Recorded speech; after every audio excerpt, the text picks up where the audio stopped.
Bedtime story. Oh, hello. I'm Anne-Marie. I love a good book. Do you? I know a story about a little creature who loves books so much he steals them. Would you like to find out what happens? Tonight's bedtime story is called The Snatchabook by Helen Docherty and Thomas Docherty. One dark, dark night in Burrowdown, a rabbit called Eliza Brown found a book and settled down when a Snatchabook flew into town. In every house, in every bed, a bedtime book was being read. Tales of dragons spitting flames, witches playing spooky games, pirates on the 7 seas, princesses trying to sleep on peas. And every child in every bed listened hard to each word said. Eliza Brown, at number 3, was reading quite contentedly. Her curtains opened, just a chink. She barely had a chance to blink. Her storybook just disappeared.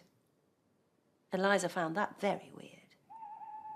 The little owls on Mummy's lap were quite surprised to hear a tap against their bedroom window pane. Tap, tap. They heard the noise again. Before they'd even looked around, the book was gone, without a sound. The wind blew wild across the sky. The smallest squirrel heard a cry. "What's that?" she whispered to her dad. But then, and this was really bad, before they'd had a chance to look, she'd lost her very favourite book. And so it went, night after night. Books disappeared from left and right. 5 books here and 6 books there. The shelves began to look quite bare. In Burrowdown, the rumours spread of book thieves under every bed. Eliza Brown, at number 3, was keen to solve the mystery. She planned one night to lie in wait and use a pile of books as bait. Long hours passed without a peep. She'd nearly fallen half asleep when suddenly Eliza heard a flap of wings. A bat? A bird? Eliza saw a shadow loom, enormous, right across her room. What kind of monster could it be? Eliza thought, "You don't scare me." And yet her heart was beating fast. She'd have to face the thief at last.